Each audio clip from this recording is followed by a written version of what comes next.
الا یبلو جو ہے عربی زبان میں آتا ہے آزمانا. خلق الموت والحیات لیبلوکم ایکم احسن عملا. یہی معنی ابتلا کے بھی. ابتلا یبتلی آزمانا.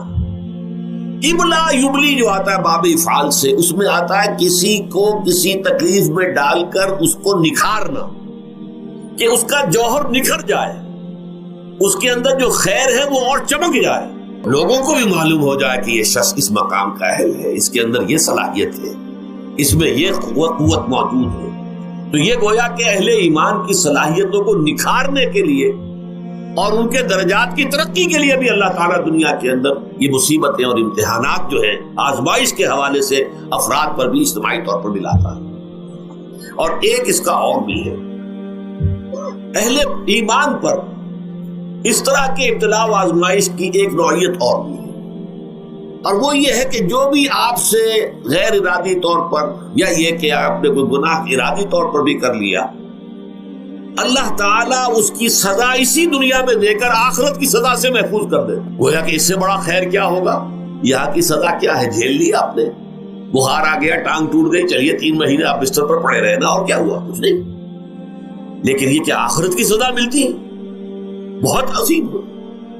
لہذا کفارہ بناتا ہے اللہ تعالیٰ ان جو بھی گناہ ہو گئے ہیں، غلطیاں ہو گئی ہیں، ان کا کفارہ اللہ تعالیٰ بندہ مومن کے لیے. حضور کی ایک حدیث ہے، اس کا متن مجھے اس وقت یاد نہیں ہے، کہ مومن کا معاملہ عجیب ہے. اسے کوئی تکلیف پہنچتی ہے، صبر کرتا ہے، اس کے گناہوں کا کفارہ بن جاتا ہے، اور اگر کوئی خوبی ملتی ہے اس پر اللہ تعالیٰ کا شکر ادا کرتا ہے، اس کے درجات بلند ہو جاتے ہیں. تو یہ معاملہ جو ہے اللہ تعالیٰ کی طرف سے بندہ مومن کے حق میں خیر، کہ در حقیقت اس کے ان گناہوں کی پاداش کہ جو اس نے یہاں کر لیے ہیں، یہی دنیا میں دے کر دھو دیا جائے، پاک کر دیا جائے. جیسے آپ کو معلوم ہے دھوبی جو ہے کپڑے کو بھٹی میں چڑھاتا ہے، گرم پانی میں ڈالتا ہے، نہیں ڈالتا، تاکہ اس کا میل نکلے.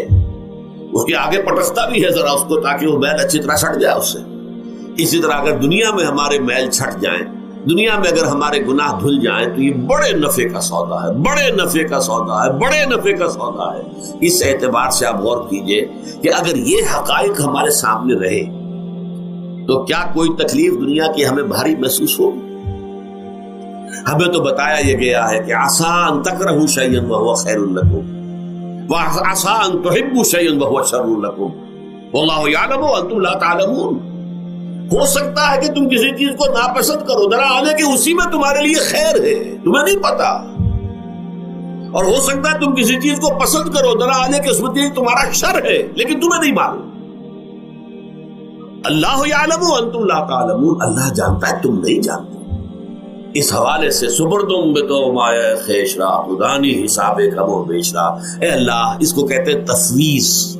یہ سورہ تغابن کے درس میں یہ تمام مضامین تفصیل سے آتے ہیں کہ ایمان کے جو باطنی ثمرات ہیں اس میں سب سے پہلے مقام رضا ہے، پھر تفویض، توکل ہے. آپ محنت کر رہے ہیں، محنت کر رہے ہیں، محنت کر رہے ہیں، نتیجہ نہیں نکلا. ایک نتیجہ یہ نکلے، ایک بچے نے بہت محنت کی، دن رات کام کیا، فیل ہو گیا امتحان میں. اب صدمے سے کمر ٹوٹ سکتی ہے اس کی.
میں نے عرض کیا تھا کہ دکھ جس سے انسان متاثر ہوتا ہے اس کی ایک قسم وہ ہے کہ جو ہمارے ارادہ اور اختیار سے باہر اللہ کی مشیت سے، اللہ کے اذن سے، اللہ کی مرضی سے آتا ہے. اس کے لیے ہمارا کام صرف برداشت ہے. جو شے بھی ہمیں برداشت کی صلاحیت عطا کر دے وہی اس کا علاج ہے. جیسے آپ کو معلوم ہے کہ بخار بہت تیز چڑھا ہوا ہے، اس کی دوا نہیں ہے اسپرین یا کوئی اور پیراسیٹامول بخار کی شدت کو کم کر دے، وہ کوئی علاج نہیں ہے. علاج تو ہوگا اگر معلوم ہو کہ کون سے جراثیم ہے، کس کی وجہ سے ہے، اس کا صحیح اینٹی بایوٹک کون سا ہے وہ دیا، وہ علاج ہوگا. یہ علاج نہیں ہے. لیکن اس کی شدت کی کمی اور اس کے اندر جو احساس ہے جھیل جانے کا، وہ انسان کے لیے آسان ہو جاتا. یہی مضمون آیا ہے سورہ حدید میں بھی، ما اصاب من مصیبت فی الارض ولا فی انفسکم. یہاں کھول دیا اس مضمون کو. میں نے عرض کیا تھا نا کہ یہ آفت سماوی بڑے پیمانے پر بھی ہو سکتی ہے، زمین میں یعنی زلزلہ آ گیا، فلڈ آ گیا، طوفان آ گیا. ولا فی انفسکم، خاص تمہاری جان میں. تمہیں بخار ہو گیا، تمہیں ٹی بی لگ گئی، تمہیں کوئی اور بیماری آ گئی، تمہیں کینسر ہو گیا، معاذ اللہ ہوتا ہے. آخر ہوتا ہے، دنیا میں انسانی زندگی کے ساتھ یہ ساری چیزیں لگی ہوئی ہیں.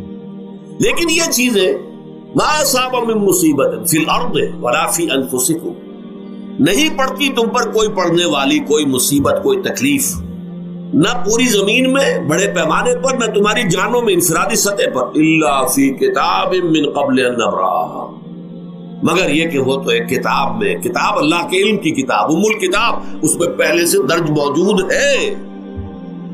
یہ الٹ-اپ نہیں ہو گیا، یہ اچانک نہیں ہو گیا.